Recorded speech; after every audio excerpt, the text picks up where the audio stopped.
Hola, buenas tardes con todos. Soy la doctora Karina Orbegoso, médico pediatra neonatólogo. Vamos a continuar con la segunda clase de neonatología. En la primera parte vamos a revisar trastornos metabólicos del recién nacido y luego vamos a revisar ictericia neonatal. Antes del break, ¿no? Es la primera parte. Son los dos temas que vamos a revisar al inicio.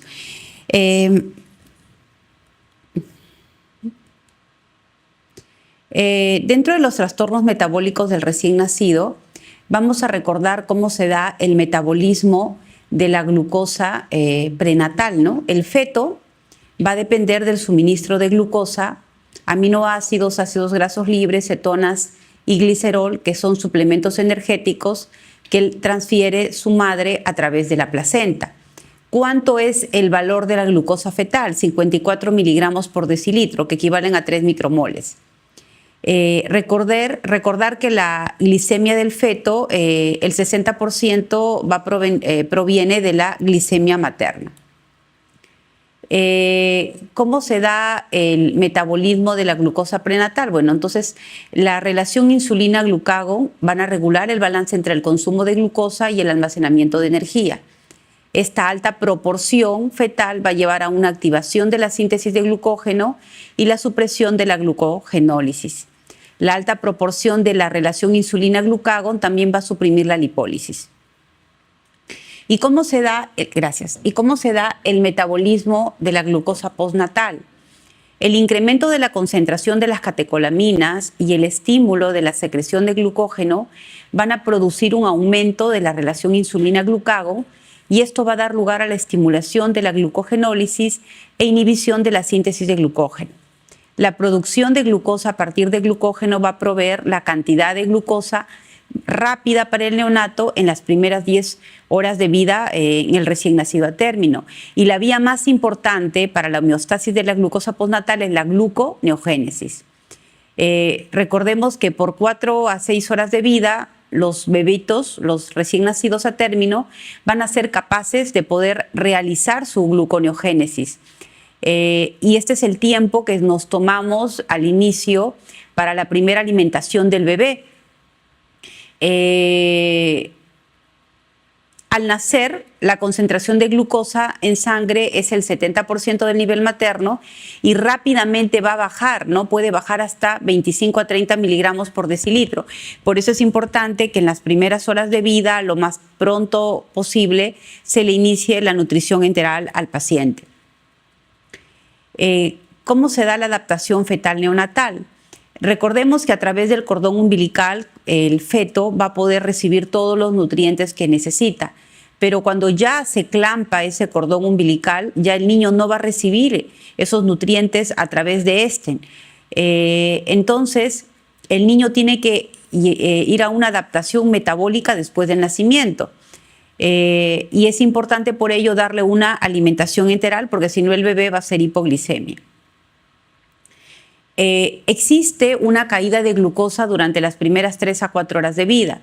Va a haber liberación de catecolaminas y de glucagón que van a estimular la liberación de glucosa de las reservas de glucógeno y la activación de la lipólisis. Producida la glucosa en el neonato, más o menos de 6 a 9 microgramos kilo minuto, el metabolismo cerebral supone un 60-80% del consumo diario de glucosa total y el cerebro del prematuro utiliza la glucosa a un ritmo superior. Para mantener los niveles normales de producción de glucosa hepática, el neonato debe tener lo siguiente: reservas adecuadas de glucógeno y precursores glucogénicos como ácidos grasos, glicerol, aminoácidos y lactato, concentración de enzimas hepáticas necesaria para la glucogenólisis y la gluconeogénesis y el sistema endocrino que funcione normalmente, las hormonas contrarreguladoras, la hormona de crecimiento y el cortisol. Vamos a hablar, dentro de los trastornos de la glucosa tenemos dos, ¿no? Es la hipoglicemia neonatal y la hiperglicemia. La hipoglicemia, recordemos que el valor de la glucosa en los primeros 2 días de vida, hablamos de hipoglicemia cuando está por debajo de 47. Después de las 48 horas es menos de 60. ¿Y cuándo hay daño neurológico? Cuando el paciente tiene menos de 47 miligramos por decilitro. También tenemos la hipoglicemia transitoria, que va a ser en un corto periodo, y la persistente, que va a ser de varios días, y el paciente va a necesitar un VIC alto.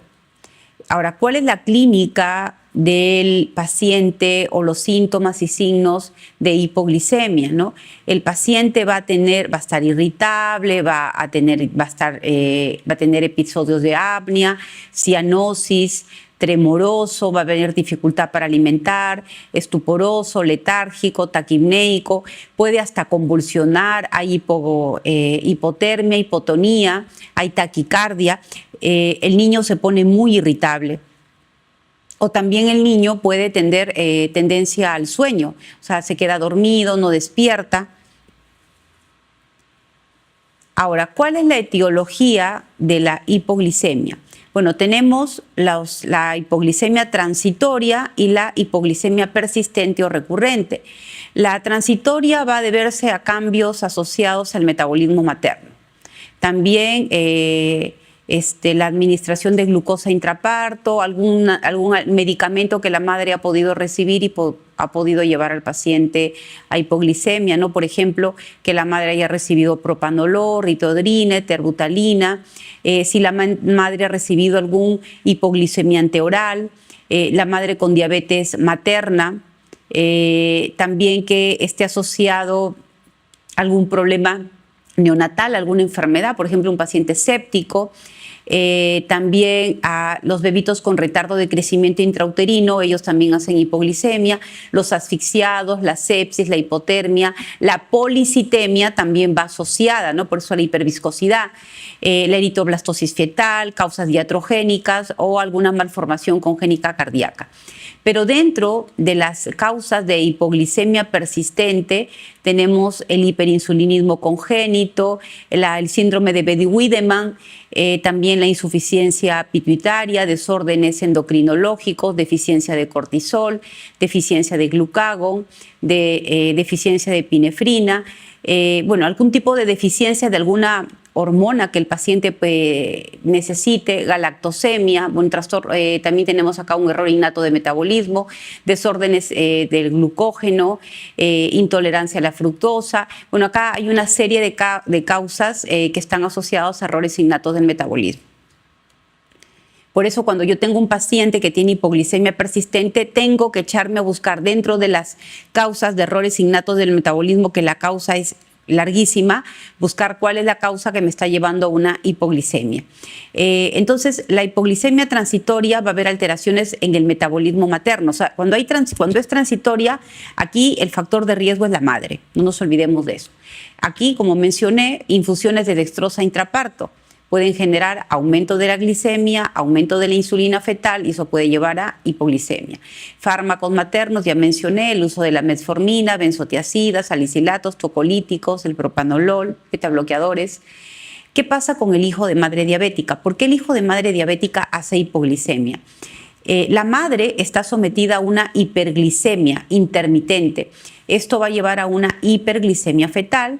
Esto lleva a un hiperinsulinismo fetal, a aumento de radicales libres, a embriopatía diabética, alteraciones epigenéticas y genéticas y dismoforgenesis. Entonces, también recordemos que la hipoxia fetal, el hecho de que el bebé está hipóxico intraútero, va a llevarlo a policitemia. La hiperinsulinemia también va a suprimir la producción de surfactante. Todavía no he hecho con ustedes la tercera clase, que es membrana hialina, pero ya voy adelantando de que una de las causas de consumo de surfactante es el hijo de madre diabética, porque la insulina inhibe la producción de surfactante. También recordemos que cuando hay hiperglicemia se va a estimular la hormona de crecimiento y el paciente va a hacer macrosomía, porque va a haber liberación de insulina y la insulina es una hormona de crecimiento.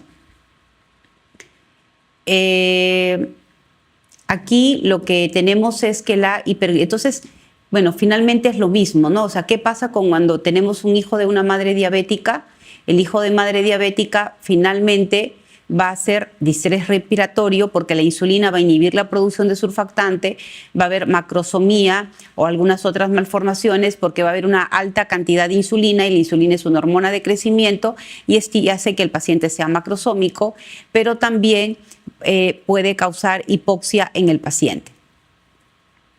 Ahora, dentro de los problemas, dentro de las causas de morbilidad en hijos de madres diabéticas, o sea, el hijo de madre diabética puede tener otras anomalías congénitas también, tiene también problemas cardíacos, está muy asociado a ello, hay dificultad respiratoria, lo que se llama un consumo de surfactante, inhibición de surfactante, que cursan con una clínica de hialina, pero si es a término no es una hialina, sino es un consumo de surfactante y por eso muchas veces estos bebitos necesitan surfactante como tratamiento.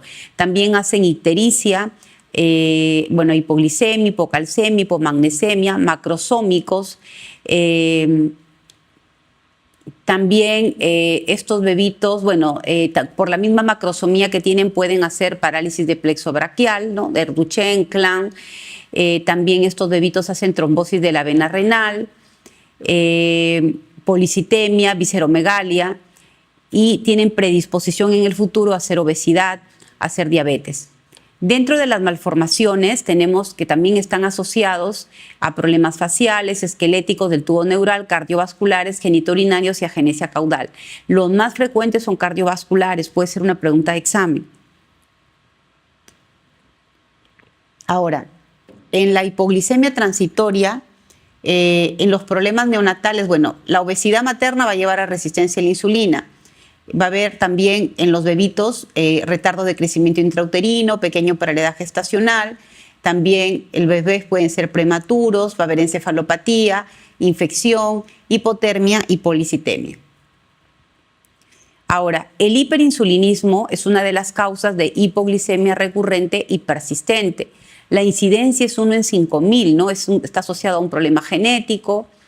Tenemos aquí los tipos difusa, focal y atípica. La clínica es la hipoglicemia severa, que va a ser pasada a las 48 horas.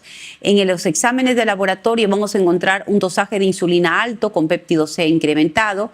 El manejo aquí va a ser con diazóxido, puede ser octeótride también, y si estos no mejoraran, la pancreatectomía.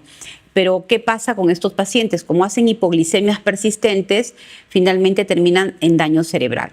He tenido casos de hiperinsulinismo congénito y son muy difíciles de manejar. A veces responden al diazóxido o al octeótride, depende de realmente lo que podamos tener. Y algunos rarísimos casos terminan en la cirugía, ¿no? En la pancreatectomía. Pero estos bebitos terminan con daño cerebral porque se exponen a hipoglicemias persistentes. Otra causa de las frecuentes es el síndrome de Bédy-Wiedemann. Yo tuve un paciente en el Hospital del Niño, vivió hasta el año, un mes creo, que finalmente falleció.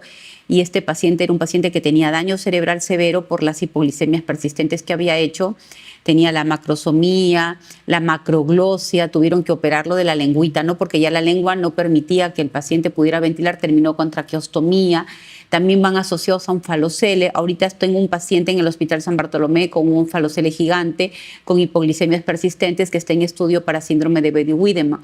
Hacen visceromegalia, ¿no? Porque sus órganos crecen, hígado, vaso, hipoglicemia persistente y sobrecrecimiento.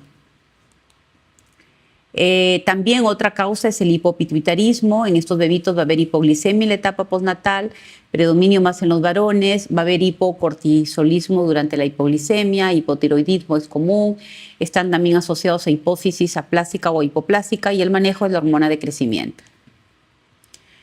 Otras causas, cuando tengamos un paciente también con hipoglicemias persistentes, hay que descartar que no tenga error innato de metabolismo, ¿no? Tenemos ahí la galactosemia, las alteraciones hepáticas del glucógeno, la intolerancia a la fructosa y también deficiencias de glutamato que están asociados a encefalopatía, convulsiones refractarias. Ahora, la clínica asintomática, la clínica de la hipoglicemia puede ser o asintomática o sintomática. Asintomática es ese bebito que tiene riesgo para hipoglicemia y yo le hago un screening, le tomo un examen en las primeras 6 horas de vida. ¿Quiénes tienen riesgo?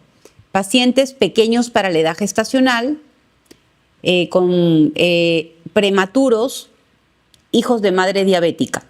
Entonces, prematuros, hijos de madre diabética, pacientes pequeños para la edad gestacional, son pacientes que tienen riesgo de hacer hipoglicemia. A estos bebitos yo les tengo que tomar un screening, les tengo que tomar una glucosa en las primeras 6 horas de vida y si sale alterada menos de 47 yo le tengo que manejar. Pero esos bebitos son los asintomáticos, ¿no? Que aparentemente están bien, pero yo les tomo una prueba por protocolo y finalmente hacen hipoglicemia. Pero también tengo los pacientes que sí hacen síntomas, ¿no? Pero la clínica de la hipoglicemia es inespecífica. Por ejemplo, el paciente puede tener dificultad respiratoria, pero la dificultad respiratoria puede ser porque tiene una neumonía, porque tiene taquimia transitoria, etcétera. Pero finalmente es por la hipoglicemia. El paciente también puede convulsionar. Yo puedo pensar en un problema neurológico y tiene hipoglicemia, ¿no? Tembloroso, pobre succión, vomita, respiración irregular, taquipneico, hace periodos, apneas recurrentes también. La apnea puedo pensar que es por un problema obstructivo, un problema respiratorio, pero es por hipoglicemia. Cianosis, convulsiones, ¿cómo?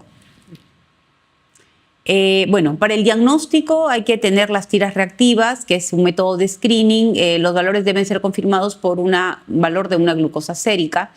El valor de la tira reactiva es menos del 10% de la glucosa sérica. Pero acá hay un dato muy importante. Recordemos que cuando yo tomo un valor de la glucosa, esto pasa cuando les toman una glucosa sérica, el paciente le toman el valor de la glucosa sérica, va al laboratorio, va el personal de laboratorio y, por ejemplo, yo trabajo en el Hospital de San Bartolomé, está en el 3er piso, el personal se va al segundo, al primero a tomar muestras, llegó al laboratorio 1 hora y media después y después lo procesa 1 hora después.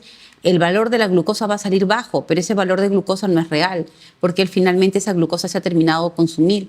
Por eso es que por hora el valor de la glucosa va a disminuir de 14 a 18 miligramos por decilitro.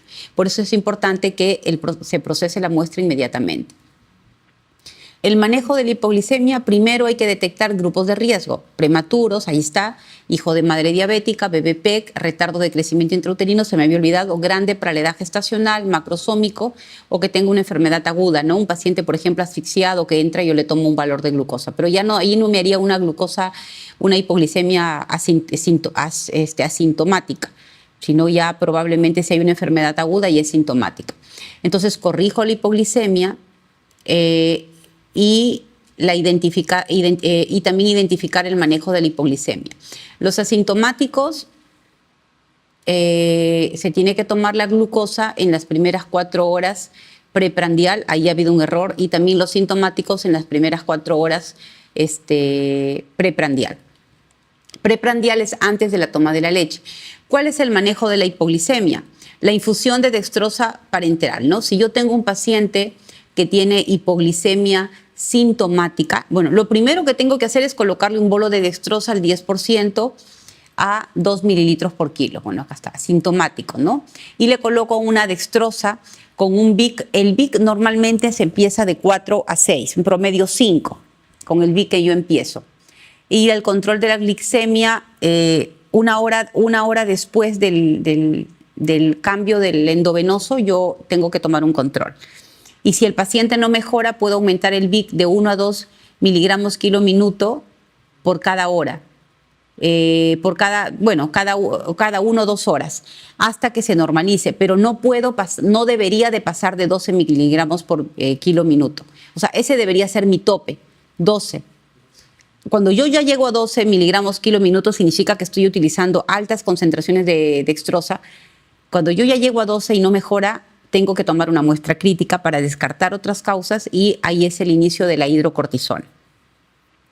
También el uso del glucagón, solo cuando hay deficiencia de el efecto es transitorio. La adrenalina ante su deficiencia, también el uso del diazóxido más la hidroclorotiazida, esto lo utilizamos por ejemplo, para los pacientes con hiperinsulinismo. Otro medicamento es el octeótride, que es el de segunda línea, que se va a utilizar para los pacientes con hiperinsulinismo, la hormona de crecimiento solo en caso de hipopituitarismo, los glucocorticoides. Si yo ya llego a 12 miligramos kilo minuto y el paciente sigue con hipoglicemia, yo ya puedo utilizar glucocorticoides, no la hidrocortisona. Y en el caso de la pancreatectomía ya se va a dejar al final, el paciente no mejora, yo ya le di tratamiento médico, se va a hacer en caso de hiperinsulinismo congénito, formas difusas, y bueno, después el paciente va a necesitar insulina, ¿no? Porque se le va a hacer la pancreatectomía. ¿Cuáles son las complicaciones, no? Las secuelas neurológicas severas que van a haber, ¿no? Además, estos pacientes pueden tener como secuelas las convulsiones, ¿no? Y un anormal neurodesarrollo. Hasta ahí, no sé si se entendió. ¿Tienen alguna duda antes de pasar a hiperglicemia? Dime.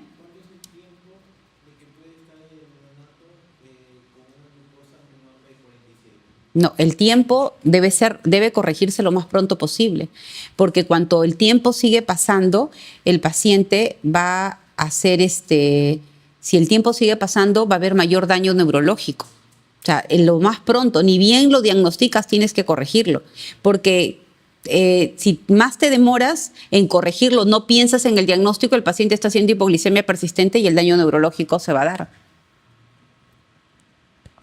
Por eso es muy importante que ustedes, quiero que capten esto dentro de toda la información que les he dado. Aquí hay puntos importantes que ustedes tienen que saber. Reconocer quiénes son los que tienen riesgo de hipoglicemia. ¿Quiénes son? Pequeños para la edad gestacional, grandes para la edad gestacional, prematuros, macrosómicos, hijo de madre diabética. Son el grupo que yo tengo que hacerle el screening para descartar que no tenga hipoglicemia. La clínica ya la conocen y el manejo, que de aquí son muchas preguntas que vienen en el examen, el bolo de dextrosa al 10%, a 2 mililitros por kilo, y empezar y prepararle una dextrosa con Vic de 4 a 6, ¿no? Y no debemos pasar de 12, porque ya ahí, si yo ya paso de 12, lo que tengo que hacer es utilizar ya otros medicamentos, ¿no? Como la hidrocortisona. Muy bien. ¿Alguna pregunta el chat? A ver. Voy a acá. Ay, ¿qué pasó? ¿Qué hice algo? Ya, el chat no me dice nada. Quiero poner el chat aquí. Chat, ya. Lo voy a poner activo. Si tienen alguna consulta por el chat lo pueden hacer, ya lo tengo a la vista. Muy bien, entonces vamos a pasar ahora a la hiperglicemia. La hiperglicemia se va a dar cuando los niveles de glucosa sanguínea van a ser más de 125, independientemente del peso o la edad al nacer. Consecuencias: hiperosmolaridad, hemorragia intracraneal, diuresis, deshidratación. ¿Cuál es la patogénesis de la hiperglicemia neonatal, ¿no? Los recién nacidos tienen una capacidad reabsorbente variable de glucosa y reducida en los prematuros. La glucosuria sola no es un buen marcador de hiperglicemia, ya que puede ocurrir a concentraciones también normales de glucosa en sangre. Dentro de las causas de la hiperglicemia es qué pasa si yo le doy Vic muy altos. Voy a darle altas concentraciones de glucosa y el paciente va a hacer hiperglicemia. La prematuridad es una causa de hipoglicemia, pero también es una causa de hiperglicemia, mucho más en los prematuros extremos. Los bebitos menores de 1 kilo con frecuencia desarrollan hiperglicemia en ausencia de altas tasas de Vic. Puedo darle un Vic bajo, pero el paciente hace hiperglicemia. Y también otra causa muy frecuente es la sepsis, ¿no? Que cuando yo tengo pacientes con hiperglicemia persistente, yo tengo que pensar que el paciente es infectado. Y una de las causas más frecuentes de infección séptica es hongos. Infección fúngica es una de las causas muy frecuentes. En el examen cuadro clínico no hay síntomas específicos, puede haber glucosuria, poliuria, pérdida de peso, deshidratación hiperosmolar. Muchos de estos también síntomas pueden deberse a otros factores asociados a la prematuridad, como la inmadurez renal, la fase poliúrica, la medicación, la fototerapia y la sepsis. En los bebitos de extremo bajo peso al nacer se asocian a una hemorragia intracraneal. ¿El tratamiento cuál es? Primero, bajar el Vic, ¿no? Si yo estaba con un Vic de 6, de 7 o de 10, yo empezaré a bajar de 1 a 2 hasta llegar mínimo a 4. Yo ya llego a 4 y el paciente sigue con hiperglicemia, empezaré a utilizar insulina en infusión. Hay que evitar también el uso de insulina con altas concentraciones de dextrosa o bicaltos, porque puede inducir a la acidosis. ¿Cómo voy a prevenir la hiperglicemia? Lo voy a prevenir porque es muy frecuente en el bebé de muy bajo peso al nacer. ¿Quién es el de muy bajo peso al nacer? El menor de 1.500 gramos. Entonces, ellos tienen alto riesgo. Lo primero es darle tempranamente una nutrición parenteral, porque en la nutrición parenteral yo le voy a colocar proteínas y esas proteínas me van a ayudar ¿a qué? A degradar la glucosa. Entonces, el uso de proteínas tempranamente me va a ayudar a mejorar. El inicio precoz de la alimentación enteral, darle nutrición enteral temprana, va a incrementar la producción de la insulina endógena y disminuye la producción de glucosa hepática. Hay que tener cuidado con las infusiones endovenosas de glucosa, iniciar con VIC de 4 a 6 y avanzar lentamente y raramente pasar de 12, ¿no? Hay que tener mucho cuidado. Para allá, el 12 debe ser el tope y si necesita más de 12, ya acuérdense, corticoides.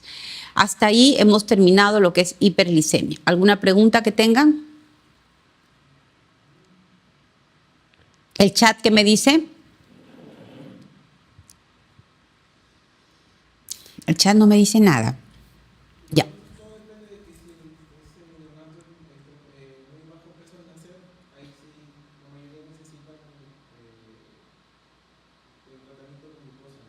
¿Cómo no te entiendo?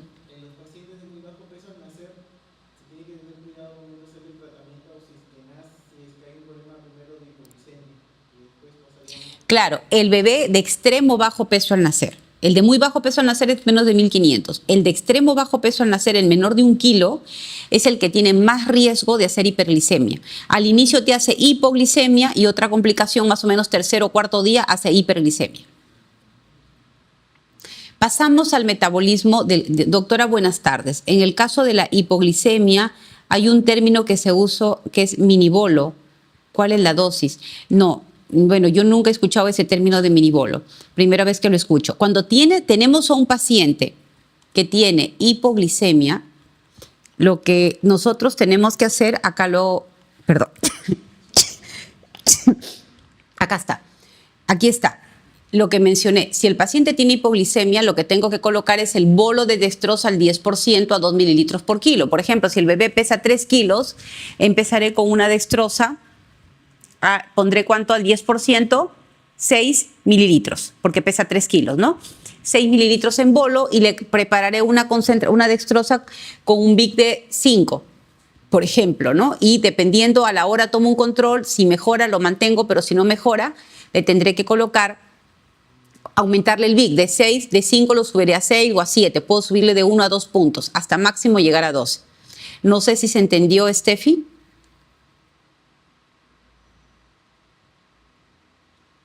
Ya. Los dos a la vez. Si tiene el doctor me dice, si tiene hipoglicemia y sepsis, ¿qué tratarías primero? A ver. La hipoglicemia, por el daño neurológico. La sepsis no lo va a matar inmediatamente, ni le va a dañar el cerebro inmediatamente. La hipoglicemia sí. Ya. Ahora vamos a pasar a revisar trastornos del calcio, metabolismo del calcio. Recordemos que el calcio se distribuye en el suero como calcio iónico, que es el 50% del calcio sérico total, el calcio unido a las proteínas en un 40% y complejos de calcio con aniones séricos en un 10%. El calcio cumple funciones, la regulación de las glándulas endocrinas y exocrinas, la actividad enzimática, la contracción muscular, la transmisión neuronal, preservación de la membrana, coagulación sanguínea y la mineralización del hueso. El calcio ionizado es la fracción de mayor importancia fisiológica y su mantenimiento va a depender de un sistema hormonal que va a ser integrado por la paratormona, por la calcitonina y la vitamina D. Sus órganos efectores son el hueso, el riñón y el intestino delgado. A través de sus acciones se mantiene el balance entre el calcio ingerido, su depósito en el hueso y la eliminación renal. ¿Cómo se regula el calcio? Lo regula la hormona paratiroidea. ¿Qué pasa cuando hay disminución de calcio? Va a haber un aumento de la paratormona. ¿Qué pasa con la paratormona? En el riñón va a generar un aumento de la reabsorción de calcio y la disminución de fósforo. Y también en el hueso va a haber lo que es la reabsorción y va a haber liberación de calcio y fósforo inorgánico. También tenemos la calcitonina. Recordemos que esta se produce en las células parafoliculares en las glándulas tiroideas. ¿Qué pasa cuando hay aumento de calcio? Va a haber aumento de la calcitonina. Esta calcitonina en el hueso va a llevar a una disminución de la resorción ósea, llevando a una menor concentración de calcio y de fósforo. ¿Y qué pasa con la vitamina D? La vitamina D nosotros la ingerimos en algunos alimentos, también se absorbe en el intestino, pero cuando nos exponemos a los rayos solares se produce en la piel. Esta se va a hidroxilar tanto en el hígado y en el riñón. Y en el hígado como 1 de hidroxivitamina D y en el riñón como 25 de hidroxivitamina D. ¿Esto a qué va a llevar? A que en el hueso va a estimular la resorción y en el intestino delgado aumenta la absorción de calcio. ¿Y a qué va a llevar esto? A un aumento del calcio sérico. Entonces, ¿qué pasa con la hipocalcemia neonatal, ¿no? Hay cambios postnatales del calcio sérico. Durante el embarazo, recordemos que el calcio se transporta de forma activa al feto, ¿no? A través de la placenta. Al nacer, el calcio sérico umbilical se eleva de 10 a 11, el calcio disminuye en las primeras 24 a 48 horas y el nivel más bajo se va a situar entre 7.5 a 8.5 miligramos por decilitro. El prematuro mayor de 1.500 gramos, su valor de calcio total es menos de 8, calcio iónico menor a 4.4, y el de menor de 1.500, calcio total menos de 7, hablamos de hipocalcemia, o calcio iónico menor a 4. Pero aquí de forma práctica, para fines prácticos de examen, cuando les hablen de un calcio menor a 7, hablamos de hipocalcemia, ya, de forma práctica. Porque finalmente los valores van a variar también dependiendo del laboratorio. Y lo ideal es que se utilice calcio iónico, pero para fines de examen se utiliza calcio sérico.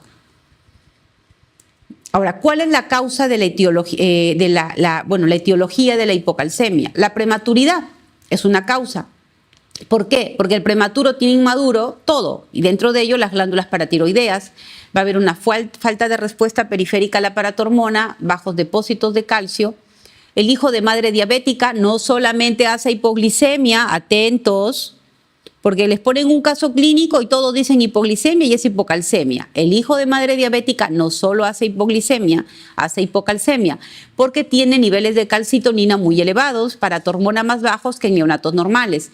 El estrés perinatal, la asfixia, la sepsis, también es otra causa de hipocalcemia. También neonatos que no comen hacen hipocalcemia, alcalóticos. O cuando utilizo, por ejemplo, furosemida en bolos, finalmente la furosemida me bota todo, ¿no? Calcio también por la orina, ¿no? Además de los electrolitos. Las transfusiones, también secundaria a transfusiones, aportes excesivos de fosfato o ingesta insuficiente de magnesio, o el hipoparatiroidismo congénito. ¿Cómo se clasifica? De inicio precoz y de inicio tardío. Dentro, un ratito, porque no veo bien, acá está. Dentro de las causas de hipocalcemia neonatal precoz relacionadas al recién nacido, la prematuridad, la asfixia perinatal, retraso del crecimiento, hipomagnesemia, hiperbilirubinemia, diestrés, sepsis neonatal, relacionados a enfermedades maternas, diabetes materna, insulino dependiente, hiperparatiroidismo materno y toxemia. Y dentro de las causas de inicio tardío, que son las pasadas ya 3 días, hiperfosfatemia, hipoparatiroidismo, malabsorción intestinal de calcio, déficit de vitamina D, diuréticos, el uso de la furosemida, alcalosis, hipomagnesemia, transfusiones de sangre citrada y la fototerapia. Ya. ¿Cuáles son las manifestaciones clínicas? El apnea, que también la podemos encontrar en hipoglicemia. Convulsiones, también hipoglicemia. Aumento del tono extensor, clonus, hiperreflexia y estridor.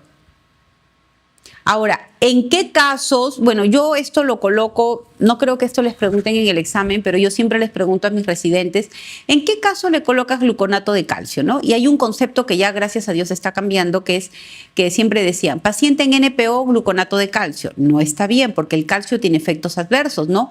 Produce quemaduras cuando yo no coloco en la vía adecuada. Por eso a veces sale en la tele, en hospital tal, el niño se le quemó el brazo, la piernita por una mala colocación del gluconato de calcio. También hace bradicardia. hay que tener cuidado con el gluconato de calcio. Entonces, ¿en quiénes yo le doy gluconato de calcio? Menores de 1.500 gramos, paciente que yo tengo una hipocalcemia evidente, tengo un dosaje de calcio menos de 7. Hipercalemia, ¿por qué? El gluconato de calcio es un estabilizador de membrana. Entonces, cuando el paciente tiene hipercalemia o hiperpotasemia, tenemos que utilizar calcio. Y todo asfixiado también hay que colocarle calcio, porque hacen hipocalcemia. Bueno, pues el tratamiento, gluconato de calcio al 10%, 100 miligramos por kilo endovenoso en 5 a 10 minutos. Si tiene convulsiones, le puedo dar hasta el doble de dosis, 200 miligramos kilodosis, en el caso que la causa sea por la hipocalcemia. Y mantenimiento de 200 a 800 miligramos kilodía endovenoso cada 8 horas. Ahora, ¿cuáles son las complicaciones del tratamiento con el calcio, ¿no? Necrosis grave, bradicardia, arritmias, paro cardíaco, necrosis hepática, ¿no? Por ejemplo, el domingo estuve de guardia y me llegó un bebito que me lo mandaban de Chiclayo y el bebé tenía el catéter en el hígado, ¿no? Y por ahí le estaban pasando todo, suspendan, dije, ¿no? Porque podemos producir una necrosis hepática si el catéter está en el hígado. El catéter debería estar en la vena cava inferior. NEC también, ¿no? Cuando estoy pasando el calcio, pero por el catéter arterial, siempre se pasa por el venoso. El catéter arterial me sirve para muestreo, no para pasar medicamentos. Ahora, también hay que tener en cuenta que una de las complicaciones de los prematuros es la osteopenia del prematuro. Entonces, ¿cómo yo diagnostico, cómo llego al diagnóstico? Pacientes que tienen fosfatasas alcalinas altas y un fosfosérico bajo, ¿no? Una fosfatasa alcalina más de 900, un fosfosérico bajo, y tienen un calcio sérico, una paratormona y una 25 de hidroxivitamina D normal. La radiografía, si fuera necesario, porque estos pacientes pueden hacer fracturas fácilmente. ¿Cómo voy a prevenir la hipocalcemia neonatal? Fortificando la leche materna. ¿Tienen una idea de qué es el fortificante de la leche materna? La leche materna tiene poco aporte de calcio para el prematuro. No solamente calcio, para el prematuro también tiene poca cantidad de proteínas, tiene poca cantidad de energía que el paciente necesita. El fortificante tenemos derivados de la leche materna y también derivados de la leche de vaca. En el Perú no hay el derivado de la leche materna porque es carísimo, pero sí tenemos los derivados de la leche de vaca, en polvo y líquido. Ese fortificante, ese polvito o ese líquido se le va a agregar a la leche y voy a mejorar su aporte calórico, proteico y también el valor del calcio en ese fortificante, ¿no? También el uso de las fórmulas para prematuros. O sea, la leche materna no tiene los requerimientos materna para el prematuro, hablo del prematuro, no me vayan a denunciar por promover el uso de fórmulas, o sea, para el prematuro tiene poca cantidad de proteínas, poca cantidad de carbohidratos, poca cantidad de calcio. Entonces, el utilizar una fórmula para prematuro, poder utilizarla alternada junto, me va a ayudar para mejorar ese aporte del paciente, de ese déficit que tiene, ¿no? El darle nutrición enteral temprana, alimentación de los bebitos pequeños para la edad gestacional basado en su tamaño y no en la edad gestacional. No se recomienda el uso de la vitamina D en megadosis. Hay que tener mucho cuidado con el uso de los diuréticos porque finalmente va a llevar a hipercalciuria, hipernatremia, o sea, perder pérdidas de calcio, de sodio, de potasio por la orina, ¿no? Diazóxido, esteroides. Ahora, cuando yo sospecho de hipercalcemia neonatal, ¿no? Cuando el paciente no gana peso, tiene un tono muscular disminuido, letárgico, poliúrico, acortamiento del QT en el EKG y casos severos y convulsiones. ¿Cuál es la etiología de la hipercalcemia neonatal? Cuando hay un desequilibrio del ingreso o la utilización de calcio, la nutrición parenteral, tal vez le estoy colocando mucho calcio en el NPT y eso me puede generar hipercalcemia. El hiperparatiroidismo, hipertiroidismo, hipervitaminosis D, el síndrome de Williams, la necrosis adiposa subcutánea y la insuficiencia renal aguda. También en el diagnóstico vamos a encontrar un calcio sérico alto, más de 11 en el suero, un calcio iónico más de 6, asociado también a síntomas clínicos. Hay que medir la paratormona, hay que descartar el hiperparatiroidismo y chequear la ingesta de calcio, fósforo y de vitamina D. Si yo tengo un valor de calcio más de 14, que es raro, yo recuerdo que ya sé, no sé si fue el año pasado, hace 2 años, me llaman de Chimbote un doctor y me dice, doctora, tengo un paciente que tiene 13, 14 de calcio.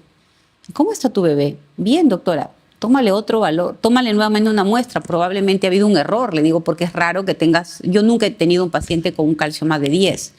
Es rarísimo, ¿no? Y realmente, pues, había un error en el laboratorio. Pero si pasara, ¿qué tenemos que hacer? Forzar la diuresis para ayudar a eliminar el calcio, ¿no? Le ponemos bolos de cloruro y de 10 a 20 por kilo y uso de diuréticos como la furosemida. Muy bien, hasta ahí hemos terminado. ¿Tienen alguna pregunta?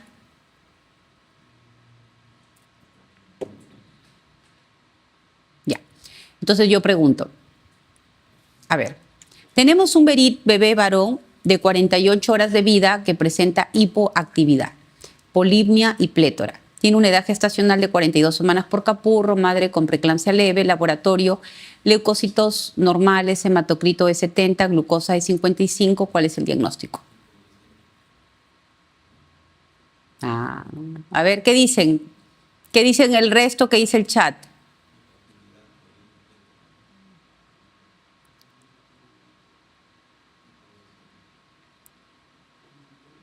¿Ah?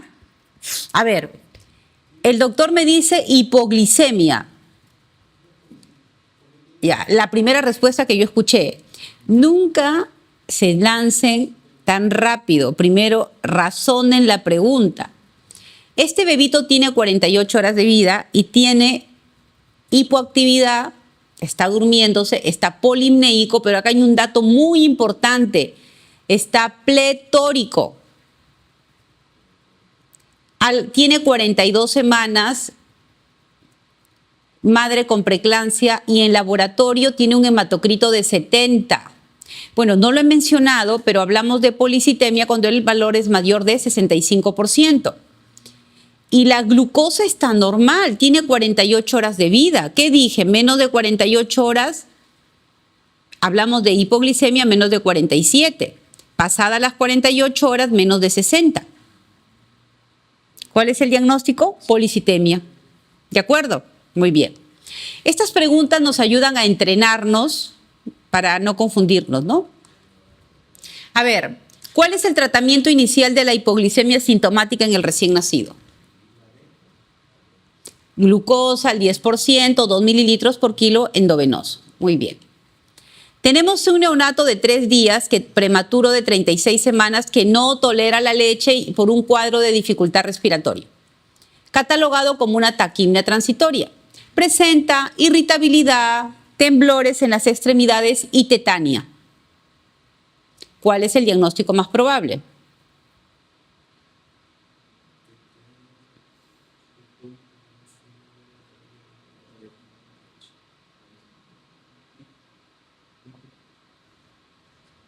¿Qué dicen?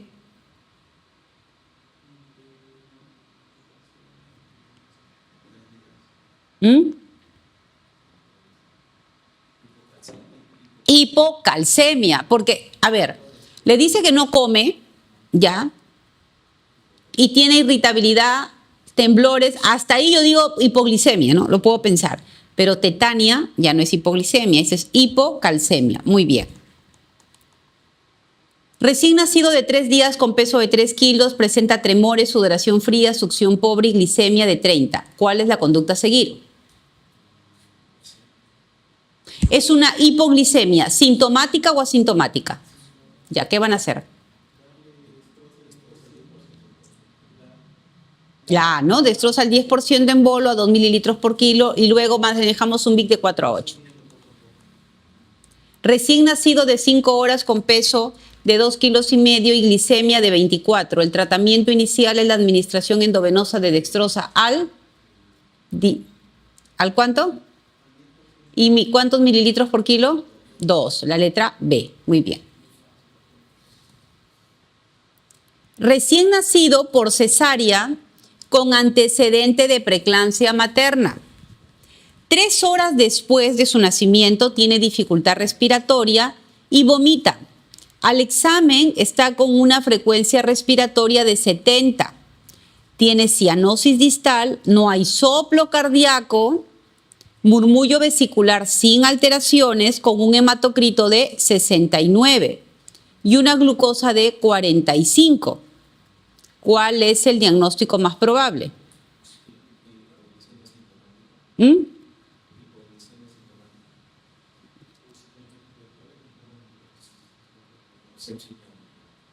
A ver, ¿será una insuficiencia cardíaca? No tiene soplo, no parece. ¿Será una taquimia transitoria?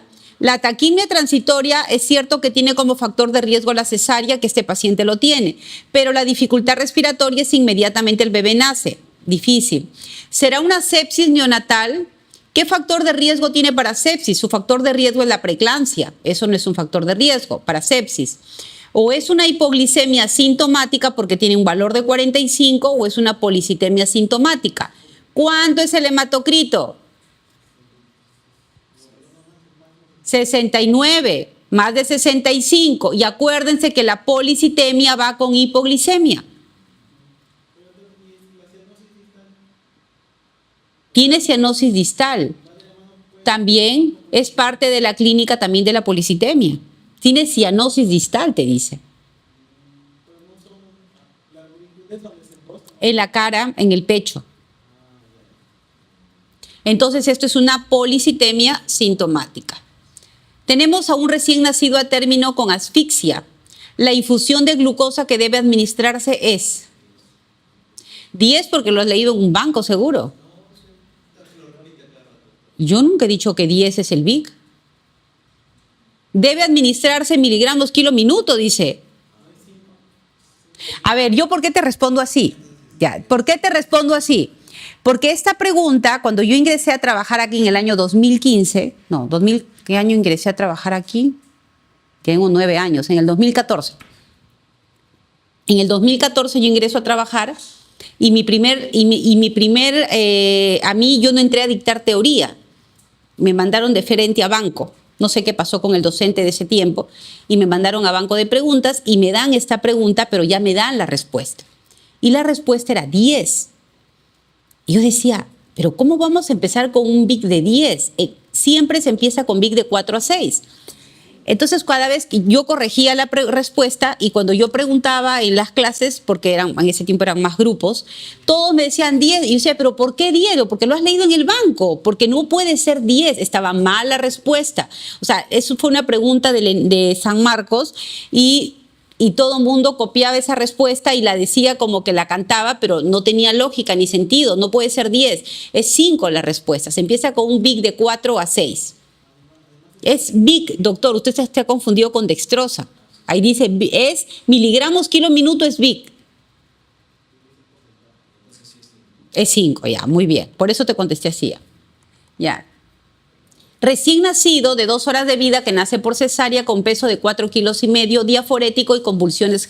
Bueno, el neonato no hace convulsiones generalizadas, hace convulsiones. Tratamiento a seguir.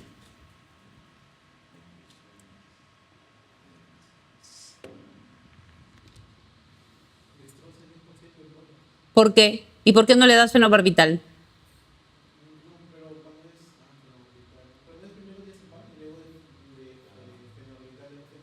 Ya, pero ¿por qué no le das fenobarbital? A ver, acá el doctor me dice que es... Muy bien.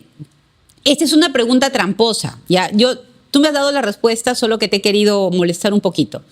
Dice aquí que el bebito tiene 2 horas de vida, acaba de nacer, nació por cesárea y siempre es muy importante que ustedes identifiquen factores de riesgo. ¿Cuál es su factor de riesgo? El peso. 4,500, más de 4 kilos es macrosómico. Ese es un factor de riesgo. Y además dice que tiene diaforesis y convulsiones. El neonato no hace convulsiones generalizadas. Acá está mal planteado, pero vamos a decir convulsiones. ¿Cuál es el tratamiento? Yo aquí tengo que decir, si convulsionó tan temprano, para convulsionar tan temprano, pensando en un problema neurológico, tendría que tener como causa un paciente asfixiado, y este no es el caso que sea un asfixiado.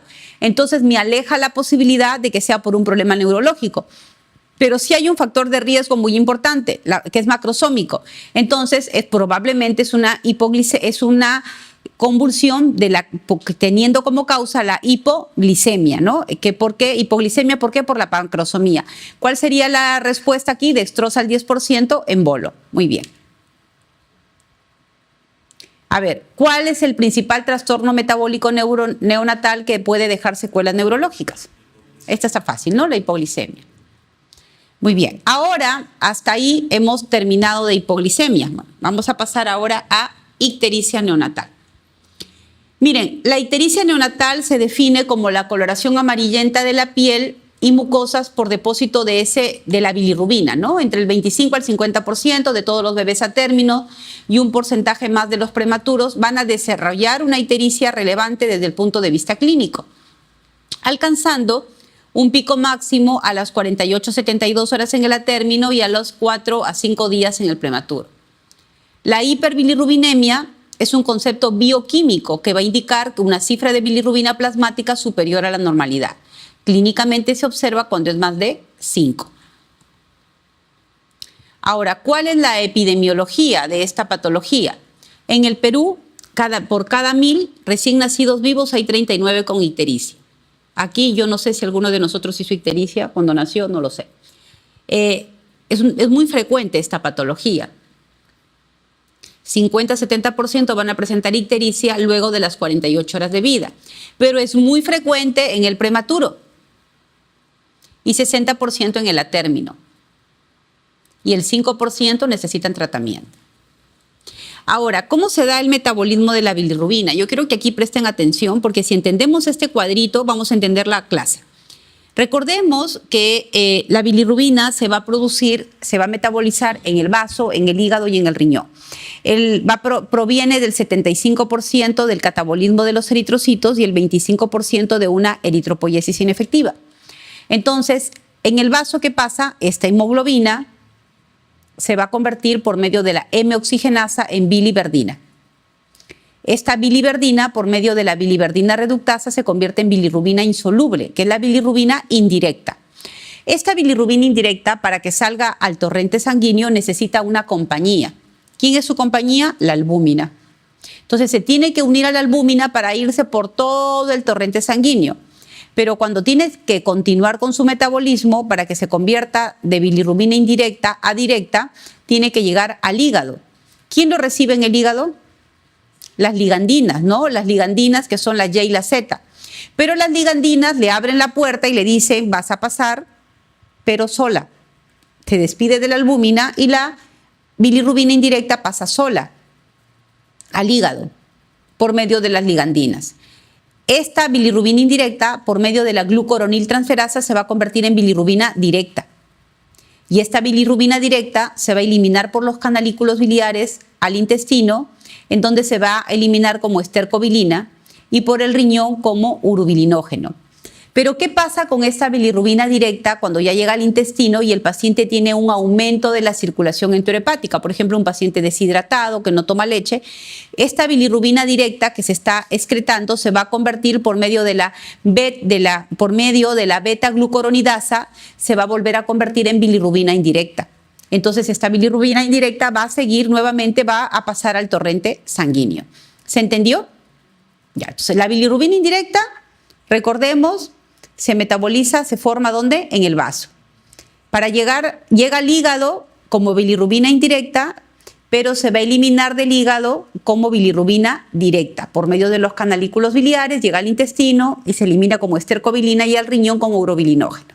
Esta bilirrubina directa, para que cuando hay aumento de la circulación enterohepática, esta bilirrubina directa se convierte en bilirrubina indirecta para ir por el torrente sanguíneo.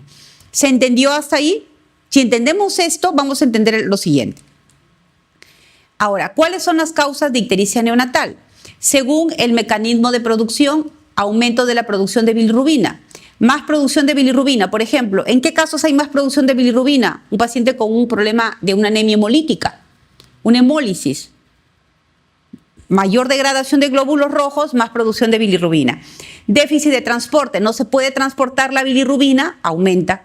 Déficit de captación, déficit de conjugación, déficit de transporte intracelular y excreción, la colestasis y aumento de la circulación enterohepática. Aumento de la producción de bilirrubina, causas, hemólisis, isoinmunización RH, isoinmunización ABO, déficits enzimáticos eritrocitarios, el déficit de la glucosa 6-fosfato deshidrogenasa, anomalías eritrocitarias, la esferocitosis, eliptocitosis, hemoglobinopatías, drepanocitosis, alfa-talasemias, sepsis, infección intrauterina. Reabsorción de sangre extravasada, pacientes cuando hacen cefalohematomas. También hay un coágulo de sangre ahí, un hematoma, y eso finalmente se va a tener que lisar y se convierte en bilirrubina. Las hemorragias, la poliglobulia también es otra causa de ictericia. Déficit de transporte, la prematuridad, la hipoalbuminemia, el consumo de algún anión exógeno como salicilato, sulfamidas, oxacilina, cefalotina, gentamicina, los aniones endógenos como la hematina, los ácidos biliares, ácidos grasos no esterificados, déficit de captación, la enfermedad de Gilbert, déficit de conjugación, ictericia fisiológica, que vamos a verlo ahora, trastornos endocrino-metabólicos, hipotiroidismo, hipopituitarismo, inhibición enzimática, síndrome de Lucey-Driscoll, síndrome de Neumann-Gross, uso de fármacos, cloranfenicol, vitamina K, salicilatos, déficit de glucosa necesaria para la formación del UDPG, hipoglicemia, galactosemia, ayuno prolongado, prematuro, trastornos hereditarios de la conjugación, Klinger-Najar tipo 1, tipo 2, enfermedad de Gilbert, déficit de transporte intracelular y excreción. Miren, acá hay un dato muy importante que quiero que lo tengan. Déficit de transporte intracelular y excreción. No se puede excretar la bilirrubina. ¿Qué sería bilirrubina directa o indirecta, Cala? Directa, ¿no? Dubin-Johnson-Rotor. Aumento de la circulación enterhepática. Cuando la bilirrubina directa está saliendo por los canalículos biliares, llegó al intestino y se vuelve a convertir en indirecta cuando hay aumento de la circulación enterhepática. Estenosis hipertrófica de píloro, atresia o estenosis intestinal, enfermedad de Hirschsprung, hilio meconial, hilio paralítico, sangre deglutida, lactancia materna, ayuno prolongado. Causas de colestasis. ¿La colestasis qué me va a dar? ¿Directa o indirecta? Directa, ¿no? Predominio directo. Colestasis extrahepática, atresia de vías biliares, quiste del colédoco, páncreas anular. Colestasis intrahepática, déficit de alfa-1 antitripsina, galactosemia, tirosinosis, hipermetionemia, hipopituitarismo idiopático, el uso de fármacos como la ampicilina, clorpromacina, bromosulfateleína, sepsis, hepatitis, infecciones intrahepáticas, fibrosis quística, síndrome de bilis espesa. Entonces, para llegar al diagnóstico, aquí es importante la historia clínica, buscar antecedentes maternos y prenatales, características de la ictericia, cuándo inició, cómo ha progresado, los síntomas, si hay coluria, colia, qué factores de riesgo tiene el bebé. Entonces, aquí tenemos lo que es la escala de Kramer, que se ha utilizado realmente hasta el día de hoy, pero tiene mucho también riesgo de error, ¿no? Entonces, donde al bebé se le va a evaluar por segmentos y se le va a dar un valor. Recuerden que la ictericia es cefalocaudal. Primero aparece en la cabeza y al final a los pies. Cuando ya llegó a los pies, el valor de bilirrubina es mucho más alto y va a desaparecer de los pies a la cabeza. Por ejemplo, 1, la cabeza, el valor de 4,7. Si afecta tórax, 2, 5,8.5. 3 va a ser de 6 a 11.5. 4, que son piernas, de 9 a 17, y 5, planta de manos, planta de pies, de 5 a 15, o ya realmente más de 20. ¿Ah? Sí, o sea, aquí debería ser, acá debe haber un error, acá debería ser más de 20. De 5 debe ser más de 20, acá ha habido un error. O sea, más de 17 ya. Cuando ya llega la planta estamos hablando de más de 20. Planta de pies. Entonces, ahora, la ictericia neonatal tiene presentaciones, la fisiológica, por leche materna, la ictericia neonatal patológica y no patológica. La no patológica tenemos la fisiológica y la ictericia por leche materna. Y la patológica ya vamos a ver más adelante. Entonces, la ictericia fisiológica, que es no patológica, ¿cuáles son los criterios? Aparición al segundo día de vida, la bilirrubina total más de 12 en el atérmino, más de 14 en el prematuro, duración superior de 10 a 15 días, la bilirrubina directa más de 1 y el incremento diario de la bilirrubina no debe ser más de 5. ¿Cuál es la principal causa de la aparición de la ictericia fisiológica? Es la inmadurez del sistema enzimático del hígado. A esto le sumamos que el glóbulo rojo vive menos tiempo en el prematuro, por ejemplo. El prematuro vive de 40 a 60 días. La poliglobulia, la extravasación sanguínea frecuente y la ictericia por lactancia. Ahora, miren, este dato es importante que no quiero que se olvide. Aparece el segundo día de vida y los valores de bilirrubina no son muy altos. Esos pacientes no van a fototerapia, ¿no? No llegan más de 12 en el término, más de 14 en el prematuro y va a desaparecer más o menos en la segunda semana. A diferencia de la ictericia por leche materna, que está asociado a ayuno e inanición, es ese bebé que no toma leche, madre primeriza, que no tiene una buena técnica de lactancia materna, le miran los pezones, los tiene destrozados, el bebé está deshidratado y está ictérico. Y a veces hacen hasta hipernatremia por deshidratación. Inicio temprano, 5 a 7 días. La fisiológica aparece el segundo día, esta 5 a 7 días. Acá, defecto de técnica, la causa, defecto de técnica de lactancia, secreción láctea insuficiente, circulación enterohepática aumentada. La ictericia puede ser un valor un poco más alto, ¿no? Moderada. La bilirrubina no llegan a más de 20, llegan a menos de 20. La bilirrubina máxima se alcanza a la tercera semana de vida. A partir de entonces, las cifras de bilirrubina descienden hasta que la ictericia desaparece entre el mes y medio. ¿Qué significa? Que en este caso la ictericia va a aparecer tempranamente, pero entre el quinto a séptimo día, pero va a demorar en desaparecer, puede demorar hasta mes y medio en desaparecer. O sea, el paciente va a tener ictericia por buen tiempo. Y aquí viene el error de que antiguamente, ya no creo que lo hagan ahora, no lo sé tal vez, pero antiguamente lo que se hacía era, si el niño tenía ictericia, ¿qué decía el médico cuando yo era interna hace 20 años? Decía, ponlo debajo de tu fluorescente, abre tu ventana para que le entren los rayos del sol y el bebé le baja el valor de bilirrubina, y eso no se hace. ¿Por qué damos tratamiento para la ictericia? ¿Cuál es el riesgo de la ictericia? ¿Qué complicaciones? El kernícterus, de que la bilirrubina indirecta llegue al cerebro, ¿no? Y me genere daño. Ese es el riesgo. Entonces, ¿y cuándo se cierra la barrera hematoencefálica? En el atérmino, día 7, día 8. En el prematuro, 14 días más o menos. Entonces, si el bebé tiene ictericia prolongada con un valor bajo, ¿para qué lo voy a exponer? Por eso antiguamente se hacía eso no se hace ahora. Pero recuerdo que hasta hace poco, en algún momento, los alumnos me decían que todavía hay colegas que mandan a hacer eso no se hace. Ahora, la ictericia patológica ya hay un riesgo, aparece el primer día de vida. La cifra es más de 0.5 miligramos por decilitro por hora. Cursa con bilirrubina directa también mayor a 2. O sea, puede ser la patológica a predominio directo o a predominio indirecto. A diferencia de la fisiológica y leche materna o lactancia materna, que es predominio directo o indirecto. Indirecto.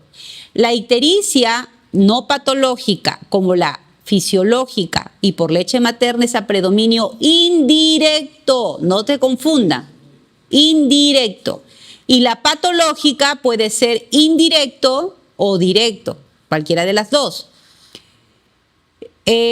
Bueno, cuando es predominio directo va a ser más de 2 miligramos por decilitro, se eleva por encima del valor descrito con anterioridad. El recién nacido a término va a pasar los 12 miligramos y el prematuro más de 15. Causas de la patológica: hemólisis, policitemia, secuestro sanguíneo, disturbios metabólicos, inmadurez enzimática, aumento de la circulación enterohepática, obstrucción intestinal.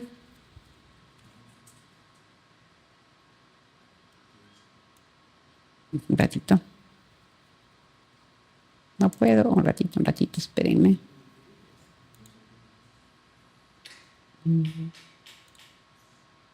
Ya.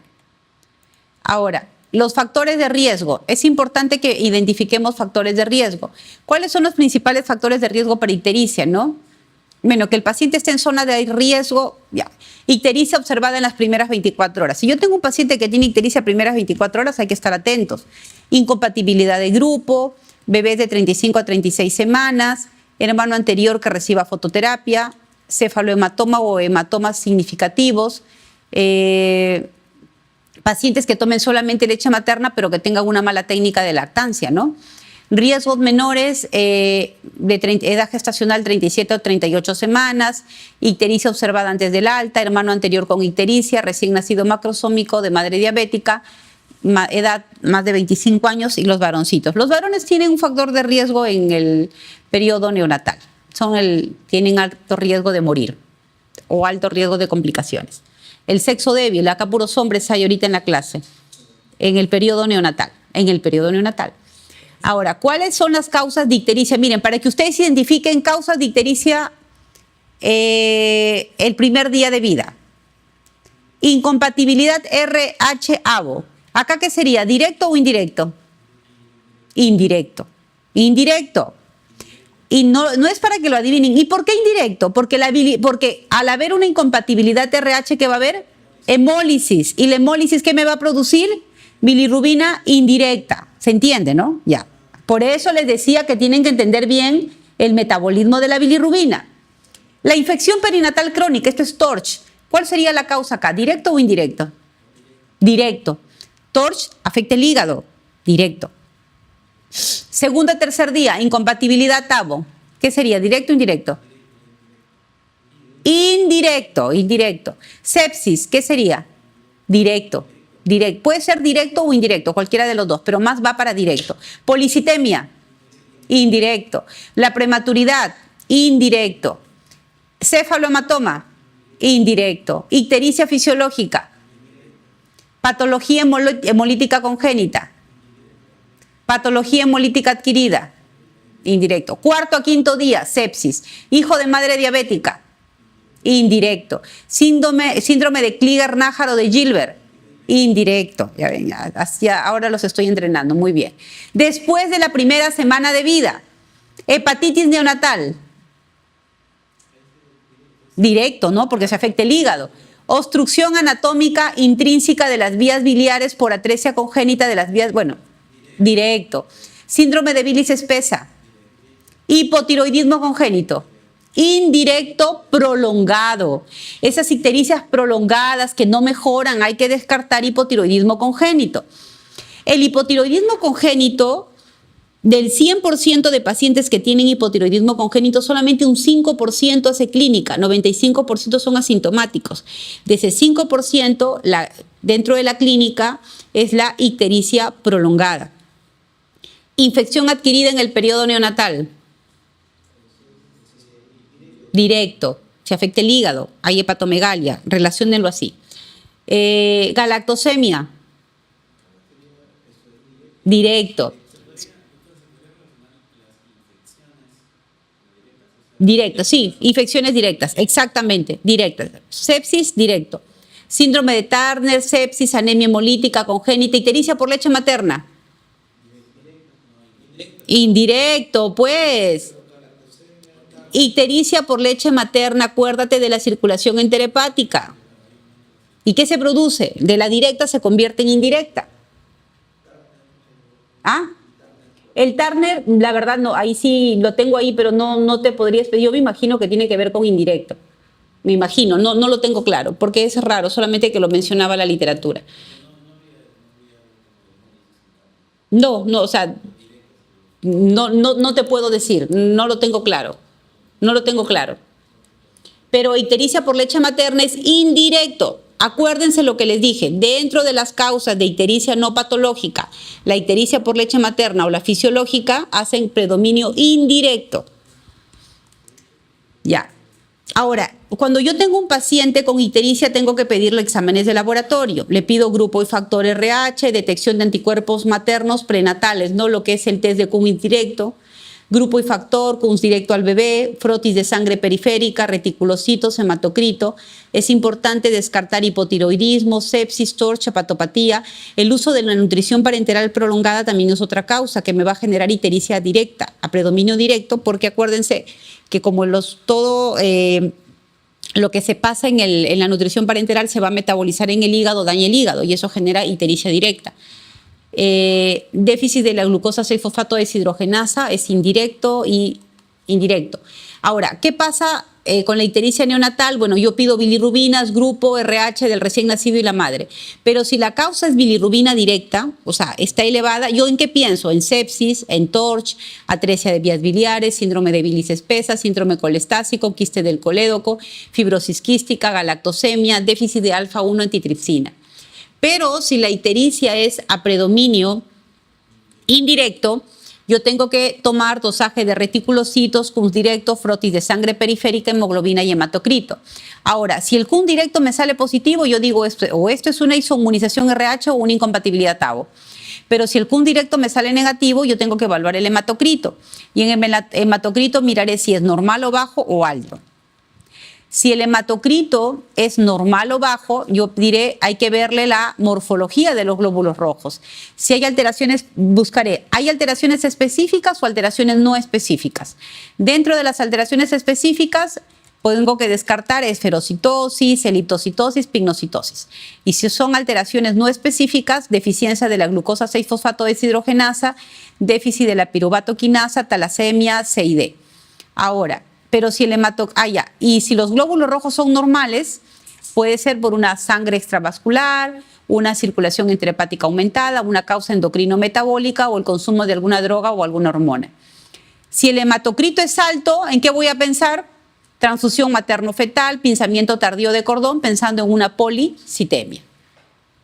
¿Cuál es la complicación del kernicterus? ¿No? O sea, por el kernicterus, un ratito. Por el kernicterus es que yo tengo que darle tratamiento. El kernicterus es el depósito de bilirrubina en los núcleos basales.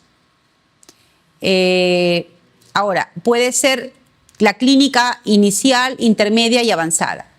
La clínica inicial tenemos, el paciente va a tener al inicio letargia, hipotonía, succión débil, llanto agudo, disminución de movimientos espontáneos.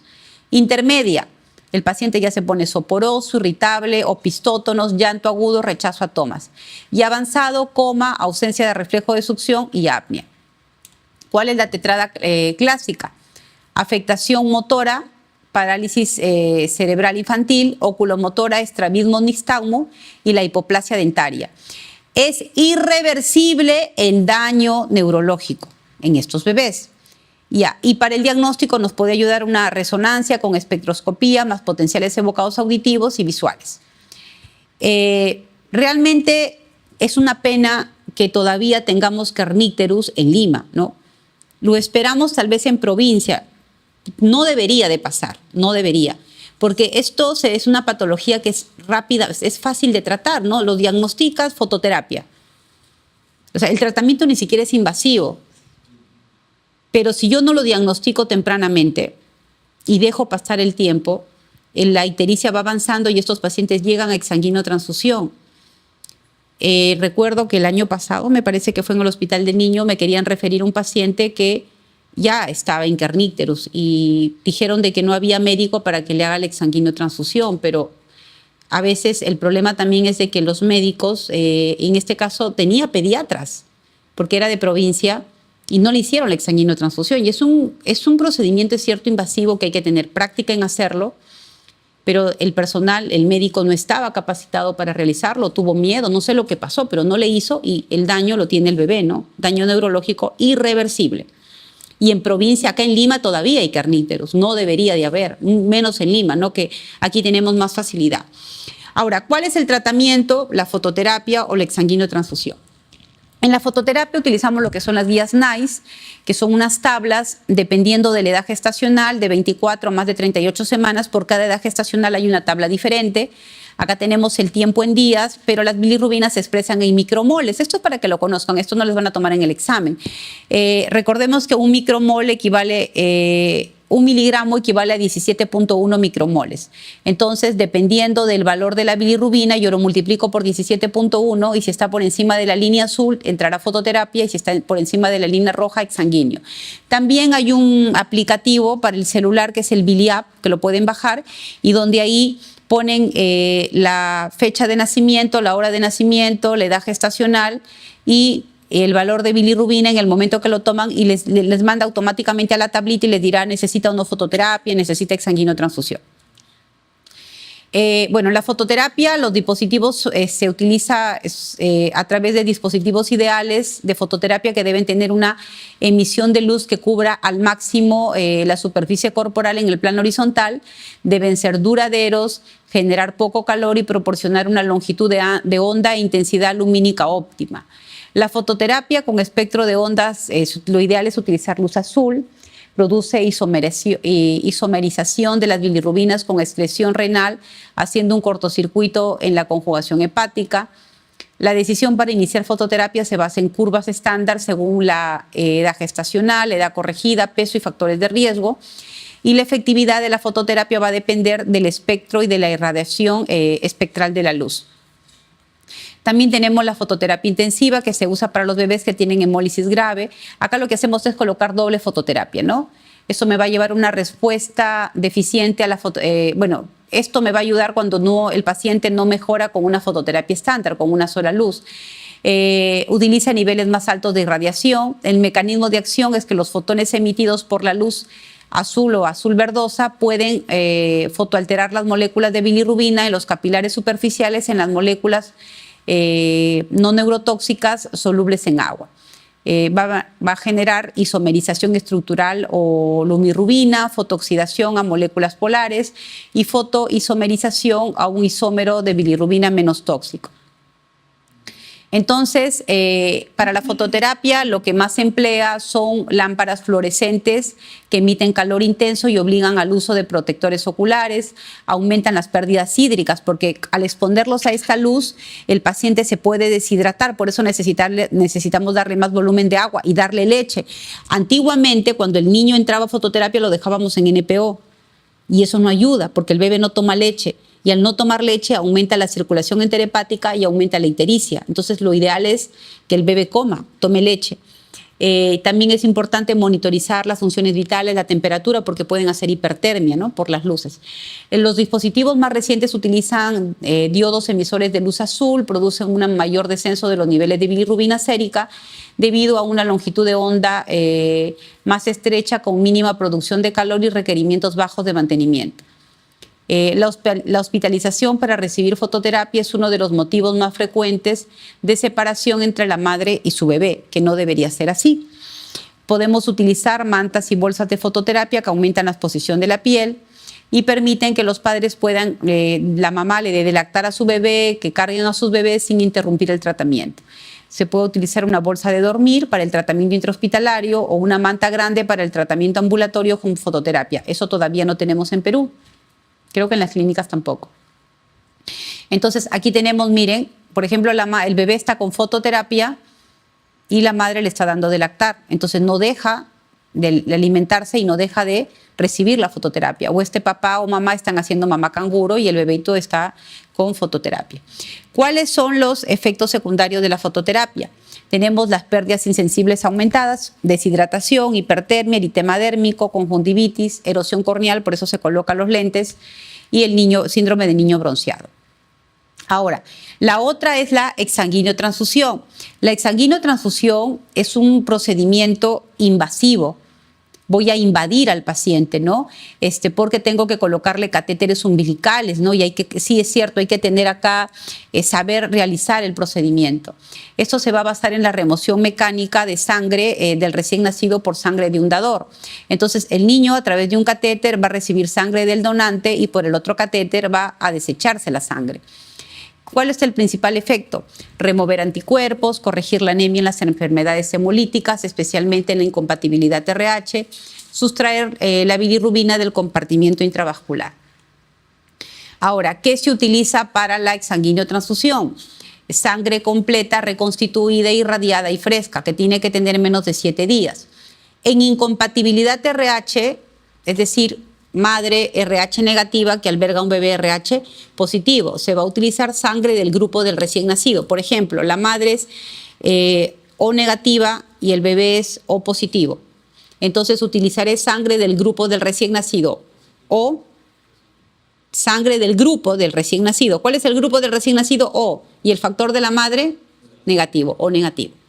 En incompatibilidad ABO se va a utilizar sangre O con factor del RH del recién nacido. Cuando hablamos de incompatibilidad ABO es cuando una madre O alberga un bebito A o B. Entonces, utilizaré sangre O. ¿Y cuál es el factor? Por ejemplo, tengo una madre O positivo y el bebé A positivo. ¿Qué sangre utilizaré? Ya. A ver, tengo una madre O positivo y el bebé es B positivo. ¿Qué sangre voy a utilizar? Sangre O con el factor del bebé O positivo. Ya, O positivo, ¿ya? Y se hace a doble volumen y se sustituye con sangre nueva al 87%. A ver, un ratito, acá hay una pregunta. Doctora, ¿cuál es la complicación más frecuente de la fototerapia? De la fototerapia, la deshidratación. Doctora, disculpe, se me quedó una pregunta si la prematuridad da tanto hipoglicemia como hipocalcemia, ¿cuál es la más frecuente? La más frecuente es la hipoglicemia, pero las dos, o sea, las dos puede presentarse juntas también. Ya, seguimos. Dentro de las complicaciones tenemos de la exsanguíneo transfusión, hipocalcemia, hipomagnesemia, hipoglicemia, alteraciones ácido-básicas como alcalosis metabólica tardía, hipercalemia, vasoespasmo, embolias, trombosis, infarto, arritmias, trombocitopenia, trastornos de coagulación, bacteriemias, hepatitis, no porque voy a utilizar sangre, citomegalovirus, VIH, paludismo, hemoglobinemia, hemoglobinuria, enfermedad de injerto contra el huésped, porque cuando la sangre es irradiada. Ahora, pasamos a lo que es ictericia por incompatibilidad RH. Cuando hablamos de ictericia por incompatibilidad RH es cuando una madre RH negativa alberga un bebé RH positivo. De ahí partimos. En el 90% de los casos el antígeno implicado es el antígeno D. La enfermedad hemolítica se da cuando una madre RH negativa alberga un bebé RH positivo. La madre se sensibiliza frente al antígeno D cuando hay paso de los hematíes fetales a la circulación materna, produciendo anticuerpos anti-D que atraviesan la placenta y destruyen los hematíes fetales. Voy a volver a repetirlo. La madre se sensibiliza frente al antígeno D. Por eso es que la ictericia por incompatibilidad RH no se presenta en el primer embarazo, porque la madre primero se tiene que haber sensibilizado para que pueda reaccionar el organismo. ¿De acuerdo? Se afecta a partir del segundo embarazo cuando la madre no ha recibido tratamiento. Vuelvo a repetir, la madre se sensibiliza frente al antígeno D. Por eso no se presenta en el primer embarazo, sino a partir del segundo, en el caso la madre no haya recibido tratamiento. No afecta el primer embarazo, ahí lo dice. Clínica, ictericia, hacen anemia hemolítica, hemólisis. Va a haber una caída de la hemoglobina, caída del hematocrito, hay reticulocitosis, CUS directo positivo y bilirrubinas altas. En el diagnóstico prenatal, test de cum indirecto a la madre, una ecografía postnatal, grupo RH para el diagnóstico, hemoglobina, hematocrito, CUS directo, bilirrubinas. Retis también sería acá. La prevención, ¿cuál es? Es importante el diagnóstico. Si yo tengo una madre RH negativa, hay que darle tratamiento a la mamá con inmunoglobulina anti-D desde las 28 semanas hasta 72 horas postparto. Aborto, la madre ha tenido tal vez un aborto o una amniocentesis si la madre no está sensibilizada. Dígame, doctor. ¿De la semana 28 a la semana 72? No, de la semana 28 hasta 72 horas postparto. El tiempo que yo le puedo colocar la inmunoglobulina anti-D. Una sola dosis, así es. Ahora, en la ictericia por incompatibilidad ABO, antes que me olvide, esta ictericia es menos frecuente pero más grave. La incompatibilidad ABO es más frecuente porque muchos somos O, pero RH negativos son pocos, ¿no? Ya. Entonces, es una forma más frecuente y menos grave. Aparece cuando la madre es O y alberga un bebé A o B o AB. Aquí sí se afecta el primer embarazo, ¿ya? El primer feto puede estar afecto ya que existen anticuerpos naturales de clase inmunoglobulina G frente a los grupos contrarios. ¿Qué va a haber? Ictericia, anemia. Para el diagnóstico, grupo sanguíneo del recién nacido con directo, indirecto, también sería reticulocitos y hemoglobina, ¿no? Para ver si hay caída. Tratamiento fototerapia, pero a veces también necesitan exsanguíneo transfusión. Acá me dice, si la madre ya se sensibilizó igual no. Si ya la madre está sensibilizada, ya no le voy a dar la anti-D por las puras. Ya no le doy, no me sirve. ¿Se entendió? Ya, ahora sí voy a preguntarles, a ver si se entendió.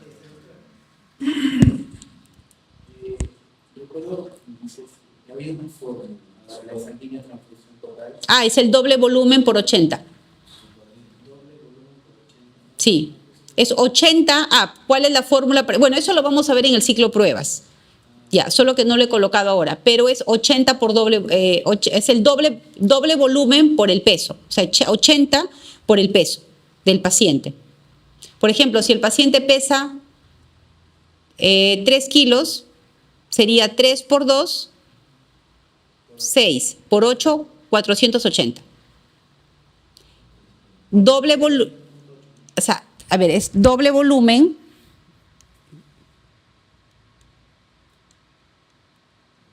que es 80 por 2, porque se utiliza 80 por el peso.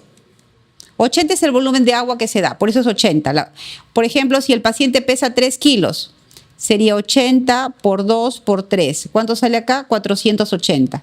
Esto es lo que yo tengo que tener de sangre y hacer el recambio. Y los recambios se hacen de 20 en 20. Entonces yo dividiría 480 entre 20. 12, ¿no? 24. 24 recambios tengo que hacer. Ya. ¿Alguna pregunta aquí? A ver. ¿Qué haría en ese caso? Me dice, no lo entendí. Ah, si la madre ya se sensibiliza, nada, ya no puedo hacer nada, ya la madre no se hace.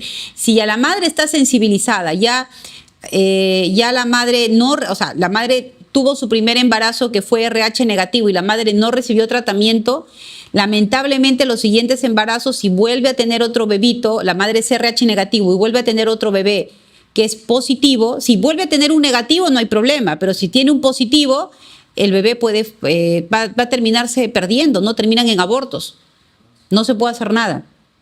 Ahora es menos frecuente que antes, ¿no? Porque por los controles prenatales, pero antes era mucho, las pérdidas eran mayores. Ya, seguimos. A ver, tengo un atérmino que tiene ictericia hasta las rodillas que inició a las pocas horas de haber nacido. Su madre había presentado embarazos previos. No había presentado embarazos previos y tiene un grupo sanguíneo o RH negativo. Laboratorio, bilirrubina de 5.8, pero miren, a término, ictericia, primeras horas de vida. La madre no ha presentado embarazos previos y tiene un grupo sanguíneo o RH negativo. Laboratorio, bilirrubina de 5.8, para primer día ya. Bilirrubina directa en 0.9. ¿Cuál es el diagnóstico? ¿Qué dicen? ¿Todos dicen eso? A ver, ¿qué dicen aquí? Ya, a ver. La madre no ha presentado embarazos previos. Es su primer hijo. ¿Será una incompatibilidad RH? No. Es una incompatibilidad de grupo clásico. Hay que estar atentos. Ya. Ya. Seguimos. Es que con las preguntas fijamos más el conocimiento. Tengo un neonato femenino que tiene 25 días. Tiene hepatomegalia, vómitos, hipoglicemia, convulsiones, catarata, pobre ganancia ponderal.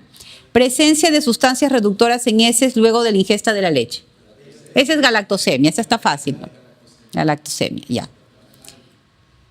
3. ¿Cuál es la conducta a seguir en un neonato que tiene 3 semanas de edad, que tiene ictericia por leche materna con valores de bilirrubina indirecta en 12?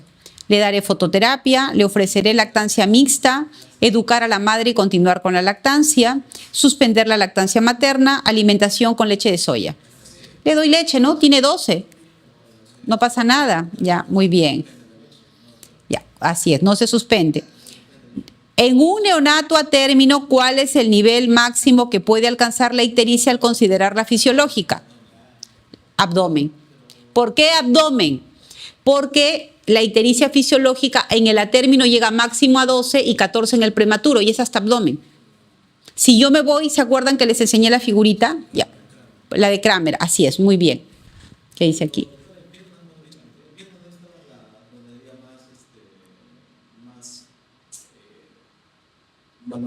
No, a ver, quiero que me entiendan algo. Cuando yo hablo de fisiológica, yo les mostré un cuadrito que decía que la ictericia no llega a 12 en el atérmino y 14 en el prematuro. Cuando ya llega a muslos, ya estamos más de 15 tal vez. Entonces, por eso es hasta abdomen, fisiológica. Ya, muy bien. A ver, la bilirrubina, a ver esta pregunta, a ver si me entendieron tanto que me he demorado explicándoles el metabolismo. La bilirrubina se encuentra en varias formas en la sangre. En la ictericia del recién nacido, la aparición de orina colúrica se debe. Vamos a partir de esto. Cuando hay orina colúrica, ¿qué es? ¿Directo o indirecto? Directo. Entonces, ¿cuál sería la causa de bilirrubina directa acá?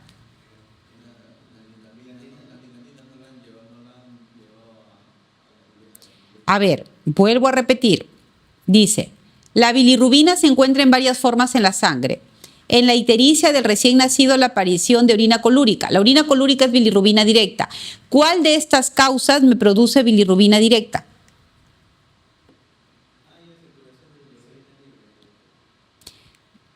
La degradación de hemoglobina eritrocitaria, ¿qué me produce? ¿Qué tipo de bilirrubina? Indirecta, ¿no? El catabolismo de Lenz, unión de la bilirrubina a la albúmina, ¿quién se une? ¿La directa o la indirecta? Indirecta. ¿Quién recibe a la bilirrubina, las proteínas? ¿A quién? ¿A la indirecta o a la directa? Indirecta. Y la circulación de la bilirrubina libre es la directa. ¿Se entendió? Ya. Tienen a un neonato a término que no tiene factores de riesgo, que a las 48 horas de vida tiene ictericia con niveles de bilirrubina no conjugada en 10, o sea, indirecta en 10. Y que en el control a las 24 horas se observa un incremento de un nivel sérico de bilirrubina a más de 0.5 miligramos por decilitro por hora. Entonces, tiene una bilirrubina indirecta el primer día en 10. El segundo día dice que está en el control a las 24 horas, se observa un incremento del nivel sérico de bilirrubina más de 0.5 miligramos por decilitro por hora. El segundo día, ¿cuánto ha tenido? 0.5 por 24, 12. Vuelvo a repetir. En el control a las 24 horas se observa un incremento del nivel sérico de bilirrubina más de 0.5 miligramos por decilitro por hora. Sería 0.5 por 24 horas. ¿Cuánto me da? 12. Más los 10 que tenía el día anterior, ¿cuánto suma? 22. ¿Qué van a hacer con 22? ¿Qué le van a dar? Como regla para examen, porque esto no pasa en la práctica, porque nosotros en la práctica utilizamos las guías NICE. Más de 20 exsanguíneo transfusión. ¿De acuerdo? Más de 20 exsanguíneo transfusión. Y si les pusieran más de 15 en el tercer día de vida y menos de 20, fototerapia. Entonces, aquí el tratamiento es exsanguíneo transfusión. ¿Se entendió, no? ¿Qué dice el chat? ¿Se entendió? ¿Se entendió? Ay. No me dicen nada. Ya. Neonato a término que luego de 10 días, ya, muy bien, luego de 10 días mantiene valores de bilirrubina indirecta elevadas. La ictericia se considera prolongada. ¿Cuál es la causa más frecuente que explique la ictericia prolongada? Lo he dicho.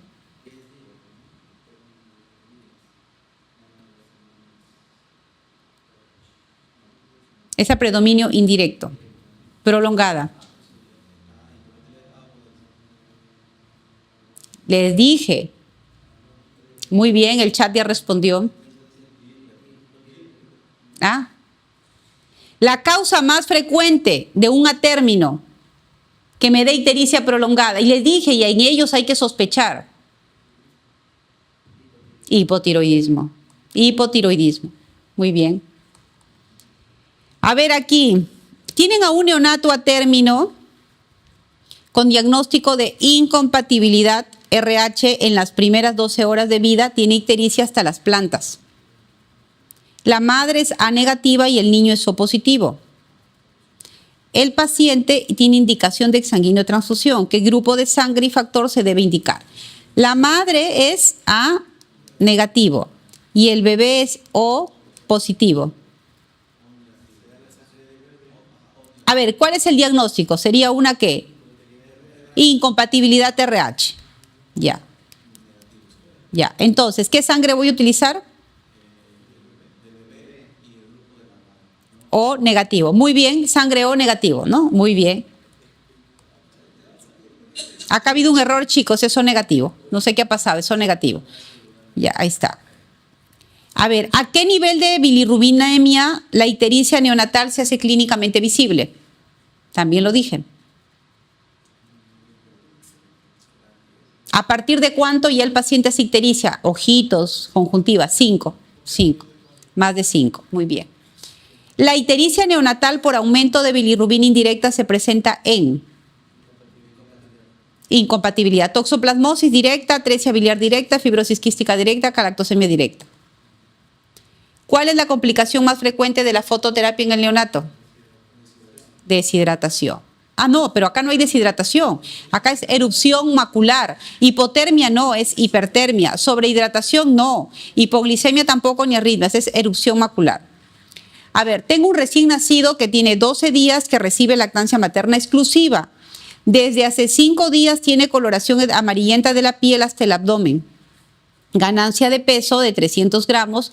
No hay otras evidencias patológicas y tiene una bilirrubina indirecta en 9. Hemoglobina normal. ¿Cuál sería?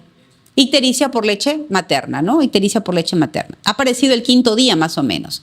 Una complicación frecuente de la fototerapia es deshidratación. Acá sí. Acá tengo neonato a término de 24 horas de vida que tiene ictericia con bilirrubina de 22. La bilirrubina directa está en 2, la madre es O positiva y el niño es A positivo. Madre O y bebé A positivo. ¿Qué solicita para el exsanguíneo? ¿Qué tipo de sangre vamos a utilizar? Perdón, ¿cuál es el diagnóstico primero? Es una incompatibilidad ABO. ¿Qué sangre voy a utilizar? ¿Ah? ¿El grupo de quién? De la mamá y el factor del bebé. La letra A. ¿Se entendió, no? Ya. Así es. No, al revés. En la incompatibilidad RH, el RH es de la madre, RH negativo. Y en la ABO es el grupo O, no tienes pierde. Y el factor es el del bebé. En los dos manda la mamá. En los dos manda la mamá. ¿Se entendió? A ver, en la incompatibilidad... Les voy a hacer un cuadro, más fácil. Ya, les voy a hacer un cuadro. Espera, ya, acá un ratito. Les voy a hacer un cuadro. Esperen un ratito. Les voy a hacer un cuadro para que me entiendan. No le he hecho el cuadro porque este cuadro siempre lo hago a ver.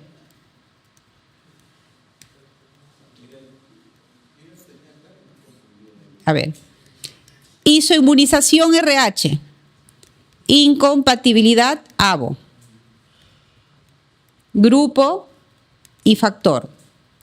En la incompatibilidad RH, ¿el grupo de quién es? Del bebé. Y el factor de la mamá. En la incompatibilidad ABO, ¿el grupo de quién es?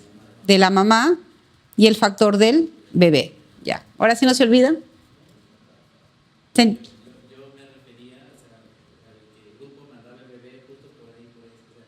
De repente mi cerebro lo relaciona de otra manera. Ah, ya. Ya, pero se entendió. Ahora con este cuadro me dice, repita, doctora. En la incompatibilidad RH vamos a utilizar sangre del grupo del bebé. Por ejemplo, la mamá es O negativa y el bebé es O positivo. ¿Qué sangre utilizaría? ¿Cuál es el grupo del bebé? O y el factor de la mamá. En la incompatibilidad ABO, la madre es O, por ejemplo, positiva y el bebé es A positivo.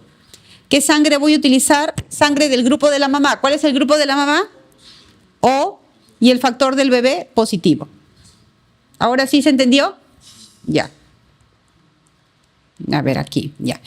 Recién nacido que tiene ictericia hasta la planta de los pies con cifras de bilirrubina in 20. Por la incompatibilidad ABO que requiere exsanguíneo transfusión para realizar el intercambio sanguíneo que solicitamos. Muy bien, la letra A, ¿no? Ya se entendió. Recién nacido de parto eutóxico de 39 semanas y peso de 3 kilos, de sexo femenino de 10 días de vida. Recibe adecuadamente lactancia materna exclusiva y tiene ictericia desde el 4º día de vida, la cual ya está disminuyendo progresivamente. Tiene 10 días de vida y que está adecuadamente con lactancia materna y presenta ictericia desde el 4º día, la cual ya está disminuyendo. Fisiológica, por leche materna es un poco más prolongada. Hasta mes y medio puede tener.